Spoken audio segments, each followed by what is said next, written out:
சபாநாயகருடைய உத்தரவுக்கு நாங்கள் கட்டுப்படுறோம். நாங்கள் சொல்ல வந்ததுன்னா, எதிர்க்கட்சி தலைவர் பேசும்போது அரசின் மீது பல்வேறு குற்றச்சாட்டுகள் வைத்தார். நாங்கள் ரொம்ப அமைதியா இருந்தோம். ஒரு குரல் கூட நாங்கள் பேசல. ஆனால் ஒரு ஜனநாயகப்படி எங்களுடைய கருத்துக்களை கேட்க வேண்டும். அதற்கு எதிர்க்கட்சி தலைவராக இருக்கும் கொறடாவும் அதுக்கு ஒரு ஆணையிடணும். நாங்க எந்திரிச்சு பேசும்போது குரல் கொடுக்கிறது அவைக்கு உடைய மரபு மீறிய செயல்ங்கிறத நான் திருப்பி பதிவு பண்றேன். அப்ப ஆதாரத்துடன் பேசுறேன். இப்பொழுது எதிர்க்கட்சி தலைவராக இருந்தவர் அன்றைக்கு டெப்டி சிஎம் இருந்தாரு. திமுக ஆட்சியுடைய இந்த போதை பழக்க வழக்கம் இந்த 100 நாள் ஏற்படுத்த முடியாது. இந்த போதை பழக்க வழக்கம் நாங்கள் திருப்பியும் பதிவு பண்றோம். 2020 வரைக்கும் 2020க்கு முன்பு தமிழ்நாட்டில் போதை கலாச்சாரம் இல்லை, உறுதியாக நாங்கள் கூறுகிறோம்.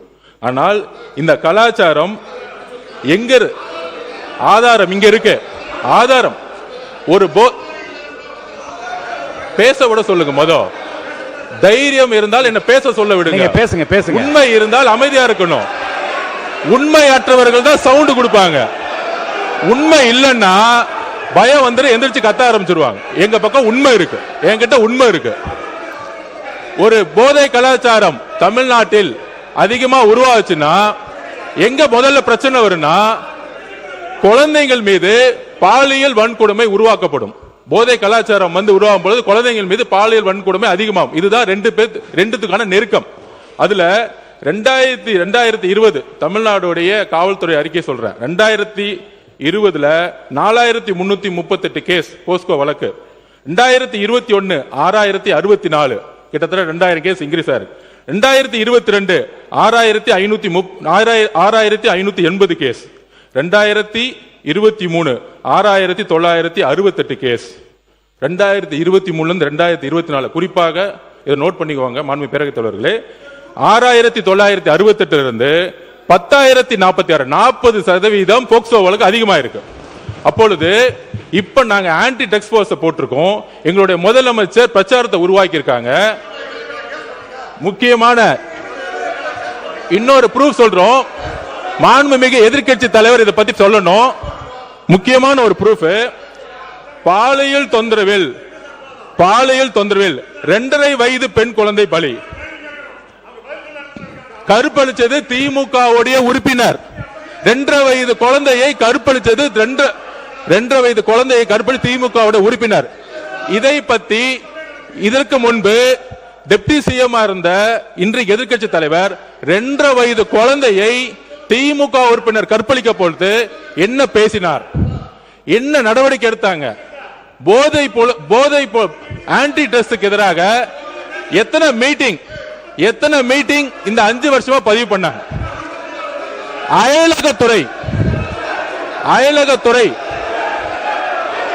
அயலகத்துறை என்பது நீங்க உட்காருங்க.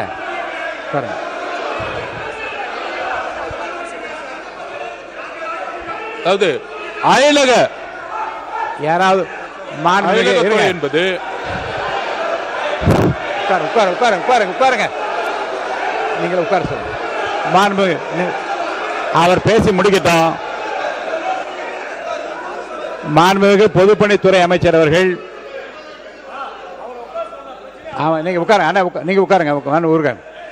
மாண்புமிகு பொதுப்பணித்துறை அமைச்சர் வரிசையாக வகைப்படுத்தி சில ஆதாரங்களை கொடுக்கிறார். இருங்க, நான் வாய்ப்பு தருகிறேன். அவர் பேசி முடித்ததும் உங்களுக்கு வாய்ப்பு தருகிறேன். நீங்க சொல்லுங்க, பதில் சொல்லுங்க. விவாதமே கூடாது என்றதல்ல. மாண்பு உறுப்பினர் பாருங்க, 55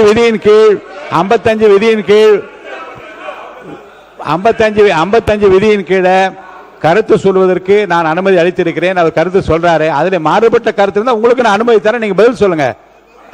உட்காருங்க. பொதுப்பணித்துறை முடிச்சிருங்க. பொதுப்பணித்துறை அமைச்சர் முடிங்க. அடுத்து உங்களுக்கு தரப்போறேன். உட்காருங்க. நீங்க கொடுங்க. இருக்க விதிப்படி தான் நடத்துறேன். நீங்க வாங்க. நீங்க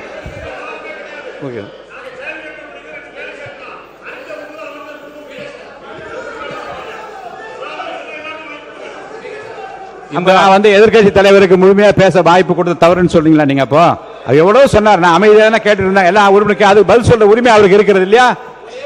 இல்லைங்க, மாண்பு எதிர்க்கட்சி தலைவர்கள் பேசுகிற போது கவன ஈர்ப்பு தீர்மானத்தை தாண்டியும் தமிழ்நாடு முழு நடந்த பல சம்பவங்களை சொல்லுகிற போது அமைதியாக கேட்டு அதுக்கு பதில் சொல்வதற்கு ஒரு உரிமை, ஒரு கலெக்டிவ் ரெஸ்பான்சிபிலிட்டி மந்திரிகளுக்கு இருக்கிறது. முதலமைச்சர் இல்லாவிட்டாலும் கூட ஒரு கலெக்டிவ் ரெஸ்பான்சிபிலிட்டி அடிப்படையில் அமைச்சர்கள் பதில் சொல்லுவார்கள். அவர் பேசி முடிக்கட்டும். உங்களுக்கு தர வாய்ப்பு தர பேசுங்க, வாய்ப்பு தர பேசுங்க, சொல்லுங்க.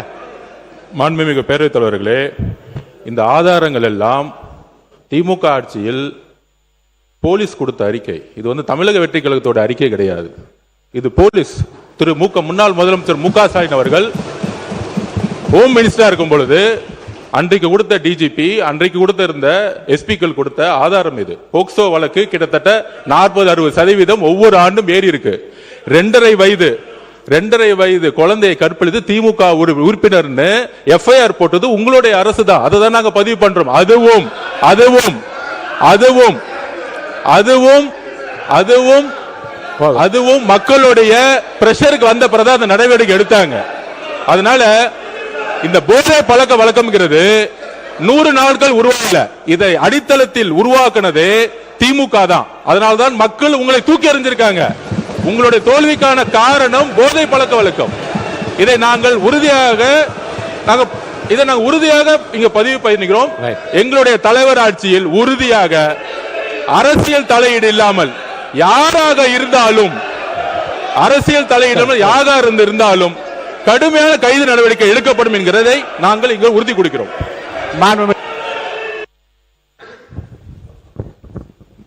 மாண்புமிகு பேரவைத் தலைவர் அவர்களே, கடந்த ஒரு வார காலமாக தமிழ்நாட்டில் என்னென்ன சட்ட ஒழுங்கு பிரச்சனை, போதைப் பொருளால் எத்தனை கொலைகள் நடந்திருக்கு அப்படிங்கிறது நான் மட்டுமல்ல, இங்கே இருக்கக்கூடிய அனைத்து கட்சி தலைவர்களும் இந்த அரசனுடைய கவனத்திற்கு நாங்கள் எடுத்துட்டு வந்தோம். தவிர அதற்கு நீங்கள் இது வரைக்கும் எந்த அமைச்சரும் அதற்கு சரியான பதில் சொல்லவே இல்லை. ஆனால் மாறாக உங்கள் ஆட்சியில் இப்படி நடந்தது, உங்கள் ஆட்சியில் இது நடந்தது அப்படின்னு குறை சொல்லி கொண்டிருக்காங்க. அது ஃபோட்டோ தான் காட்டினாரு, எஃப்ஐஆர் பதிவு பட்டிருக்கு அப்படின்னு சொன்னார். இதுலேருந்து என்ன தெரியுதுன்னா, எங்களுடைய ஆட்சியில் நாங்கள் நடவடிக்கை எடுத்திருக்கிறோம், நடவடிக்கை எடுக்கப்பட்டிருக்கு எங்களுடைய ஆட்சியில். நாங்கள் கேட்கறது ஏன் உங்கள் ஆட்சி நடவடிக்கை எடுக்க மாட்டேங்கிறீங்க அப்படிங்கிறத நாங்கள் கேட்குறோம். அவர் ஒரு ஃபோட்டோ காட்டுறாரு. பேசி முடிக்கட்டும். அமைச்சர் அவர்கள் ஒரு போட்டோவை காட்டினாரு. இன்னொரு வீடியோ ஒன்று இருக்கு, அது எல்லாருமே பார்த்தாங்க. ஒட்டுமொத்த இந்தியாவே பார்த்துச்சு, உலகம் முழுக்க பார்த்தாங்க. இருக்கக்கூடிய அமைச்சர் ஒருத்தர் போதைப் பொருள் வந்து பவுடராக நுணுக்கி அதை என்ன பண்ணாருங்கிறத விளக்கம் கொடுத்துட்டார். போதும், அது விளக்கம் கொடுத்துட்டார், முடிஞ்சு போச்சு. அதை பற்றி பேச வேணாம். அதை மட்டும் நீக்கி விடுகிறேன். நீங்க பதில் சொல்லியாச்சு, உட்காருங்க.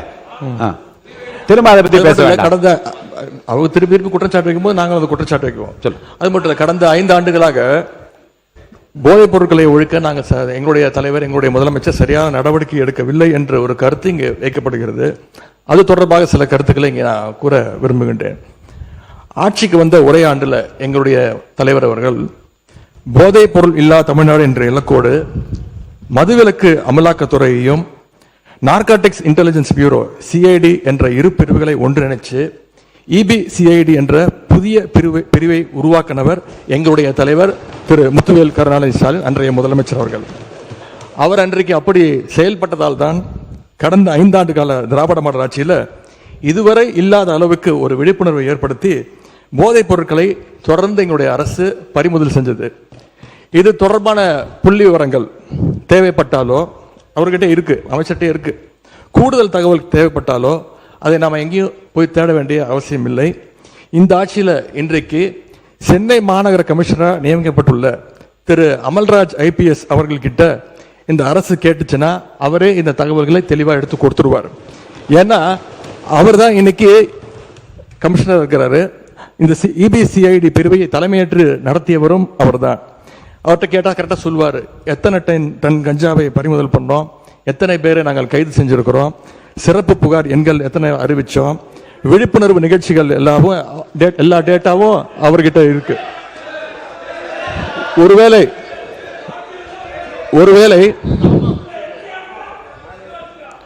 ஒருவேளை எங்களுடைய திராவிட மாடல் ஆட்சியில் போதைப் பொருளை தடுக்கிற செயல்பாடுகள் சரியா நடக்கல அப்படின்னு இந்த அரசு எங்களை குற்றம் சாட்டுச்சுன்னா நான் உங்ககிட்ட கேட்க வேண்டிய கேள்வி, அப்புறம் என்னத்துக்கு அந்த அவ்வளவு பெரிய அதிகாரிய இப்போ இவ்வளவு முக்கியத்துவம் வாய்ந்த சென்னை மாநகராட்சி ஆணையர் பொறுப்புல போட்டிருக்கீங்க என்ற கேள்வி இந்த அரசுக்கு வைக்கிறேன். மாண்புமிகு பொதுப்பணித்துறை அமைச்சர், நீங்க இல்ல இது குற்றச்சாட்டு அல்ல. அதாவது எங்களுடைய நோக்கம் ஒருவரை ஒருவர் குற்றச்சாட்டு அல்ல. போதை பழக்க வழக்கம் தமிழ்நாடு முழுவதும் அதிகமானதுதான். எங்களுடைய பிரச்சாரத்திலேயே ஒவ்வொரு தெருக்கு சொல்லும் பொழுது எங்களுடைய முதலமைச்சர் நாங்களும் சொல்லும்போது பெண்கள் சொல்லியது எல்லா தெருக்களிலும் இந்த கஞ்சா பழக்கமும் ட்ரக்ஸ் பழக்கமும் அதிகமாக இருக்குது, நீங்க ஆட்சிக்கு வந்தா ஒழிச்சிடுங்கன்னு எங்களுடைய கையை பிடிச்சு சொன்னது பெண்கள். அதில் நாங்கள் உறுதியாக இருக்கிறோங்கிறத நாங்க பதிவு பண்ணோம். அதுல ஒரே ஒரு கேள்வி மாண்புமிகு எதிர்க்கட்சி தலைவருக்கு, நான் இன்னும் முடிக்கல, நான் முடிச்சிடறேன். அவர் கேட்ட ஒரு கேள்விக்கு அவர் சொன்னாரு ஆன்டி ட்ரக்ஸுக்கு எதிராக நாங்க தனியா நடவடிக்கை எடுத்தோன்னு. எங்களுடைய ஆட்சியில் ஆன்டி ட்ரக்ஸ் ஆன்டி நார்கட்டிக் டாஸ்க் போர்ஸுக்காக ரூபாய் 264.14 கோடி ஒதுக்கப்பட்டிருக்கு. உங்களுடைய முன்னாள் முதலமைச்சரும் சரி, நீங்கள் துணை முதலமைச்சர் இருக்கும் பொழுது இந்த போர்ஸுக்காக எத்தனை கோடி ரூபாய் நீங்க ஒதுக்கி இதுக்கான பணிகளை நீங்க மேற்கொண்டீர்கள் பதிவு பண்ணுங்க.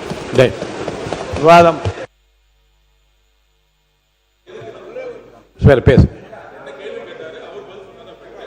உங்களுடைய ஆட்சியில் இந்த திட்டத்திற்கு என்ன பணிகள் மேற்கொள்ளப்பட்டது? ஒரு பணினா அதுக்கான பட்ஜெட் ஒதுக்கணும். எவ்வளவு பட்ஜெட் ஒதுக்குனாங்க? மாண்புமிகு எதிர்க்கட்சி தலைவர்கள் பேசுங்க. மாண்புமிகு எதிர்க்கட்சி தலைவர்கள். பேரவைத் தலைவர் அவர்களே, இன்னொன்னு, போதைப் பொருள் ஒழிப்பு மற்றும் சட்டவிரோத கடத்தல் தடுப்பு பணியை சிறப்பாக மேற்கொள்ளும் காவலர்களுக்கு 2 நாட்களுக்கு முன்பு நம்முடைய முதலமைச்சர் அவர்கள் விருதுலாம் வழங்கியிருக்கிறார். விருது எதற்காக பார்த்தீங்கன்னா, போதைப் பொருள் ஒழிப்பு மற்றும் சட்டவிரோத கடத்தல் தடுப்பு நடவடிக்கையை சிறப்பாக மேற்கொண்டதற்காக, கடந்த ஒரு வருடமாக சிறப்பாக பணியாற்றியதற்காக 15 காவல்துறை அதிகாரிகள் மற்றும் காவலர்களுக்கு முதலமைச்சர் அவர்களே விருது கொடுத்திருக்கிறாங்க. அந்த 15 காவலர்களுமே எங்களுடைய ஆட்சி காலத்தில் பல்வேறு வழக்குகள்ல போதைப் பொருள் ஒழிப்பு நடவடிக்கையை சிறப்பா மேற்கொண்டவங்கன்னு இன்னைக்கு அரசு அறிக்கை கொடுத்திருக்கு. விருது பெற்ற அந்த 15 காவலர்களும் எத்தனை கிலோ போதைப் பொருட்களை பறிமுதல் பண்ணாங்க, எத்தனை குற்றவாளிகளை கண்டுபிடிச்சிருக்கிறாங்க, பிடிச்சாங்க, எவ்வளவு நாட்களுக்கு அவங்களுக்குலாம் தண்டனை வாங்கி கொடுத்திருக்கிறாங்க, இந்த விவரங்களை எல்லாம் அரசு வெளியிட்ட செய்தி குறிப்பில் தெளிவாக சொல்லியிருக்கிறீங்க. போதைப் பொருள் தடுப்புக்கு எங்க ஆட்சியில நடவடிக்கை எடுக்கல அப்படின்னா அப்புறம் என்னதுக்கு இந்த காவலருக்கு முதலமைச்சர் அவர்கள் விருது கொடுத்தார் அப்படின்னு இங்க நான் பதிய வைக்க விரும்புகிறேன். அதே போல அமைச்சர் அவர்கள் சில கேள்விகளை கேட்கிறாரு. அமைச்சர் அவர்கள் கேட்கிற கேள்விக்கு தான் நான் பதில் சொல்லணும் அப்படின்னு அடம்பிடிக்கிறாரு. இன்னைக்கு நான் நம்முடைய அனைத்து கட்சி தலைவர்கள், அத்தனை பேர் எதிர்கட்சி தலைவர்கள்லாம் இன்னைக்கு இந்த என்ன சட்டம் ஒழுங்கு சம்பந்தமா பேசிட்டு இருக்கிறோம். அந்த சம்பந்தப்பட்ட அமைச்சர் இங்க இருக்கிறாரு, அவர் ஏன் இப்ப பதில் சொல்ல மறுக்கிறாரு என்பதை நான் கேட்க விரும்புகிறேன். மாண்புமிகு மதுவிலக்குத்துறை அமைச்சர் அவர்கள் உட்காருங்க. மாண்புமிகு பேரவைத் தலைவர் அவர்களே, மாண்புமிகு எதிர்க்கட்சி தலைவர் சொன்னாரு இந்த மாதிரி 15 காவலர்களுக்கு சிறப்பு விருது கொடுத்தோன்னு. இது ஒன்றும் புதிய நடைமுறை கிடையாது. வருடம் புரட்சி தலைவி அம்மா காலத்திலிருந்தே இது கொடுத்துட்டு தான் வராங்க. அதனால போதை தடுப்புக்கு எந்த ஒரு நடவடிக்கையும் எடுக்கல. எதை வச்சு சொல்றேன்னா, அந்த கஞ்சா உட்பட பல பொருட்களை பறிமுதல் பண்ணாங்க. நாங்க இந்த 100 நாட்கள் அதை விட அதிகமா நம்ம தமிழக வெற்றி கழகம் ஆட்சி பறிமுதல் பண்ணியிருக்கு. அதுக்கான டேட்டாவை மானிய கோரிக்கையில நிச்சயம் நாங்கள் சொல்லுவோம். மாண்புமிகு எதிர்க்கட்சி தலைவர் முடிச்சிடலாம். 1 மணி நேரம் நீங்க சொல்லுங்க. என்ன தவறான தகவலை இங்க பதிய வைக்கிறீங்க? இந்த திட்டத்தை கொண்டு வந்தது எங்களுடைய தலைவர் 2023ஆம் ஆண்டு தான் அறிமுகப்படுத்தப்பட்டது. எல்லாம் தெரிஞ்சுட்டு பேசுங்க. மாண்புமிகு உறுப்பினர் போதும். ஏறத்தாழ 1 மணி நேரம் இந்த பிரச்சனை எவ்வளவு முக்கியத்துவம் வாய்ந்தது என்பதற்காகவும்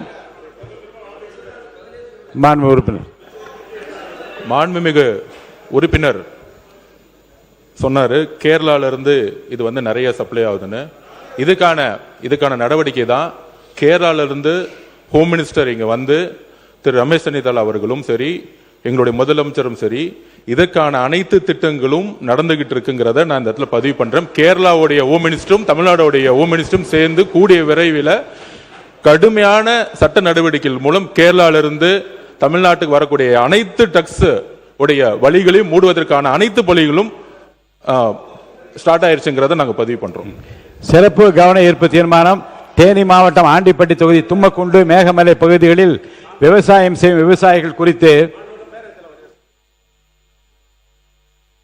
எதிர்க்கட்சியில் இருக்கிற அனைவரும் எழுப்பிய கேள்விக்கு அரசின் சார்பாக உரிய விளக்கங்கள் இல்லை. எனவே அதை கண்டித்து நாங்கள் வெளிநடப்பு செய்கிறோம்.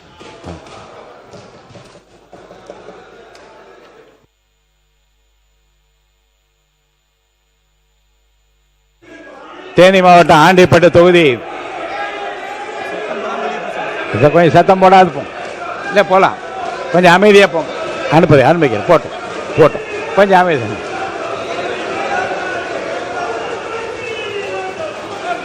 கொஞ்சம் அமைதியாக வெளியேறுங்க. அமைதியாக வெளியேறுங்க. வாங்க அமைதி வாங்க.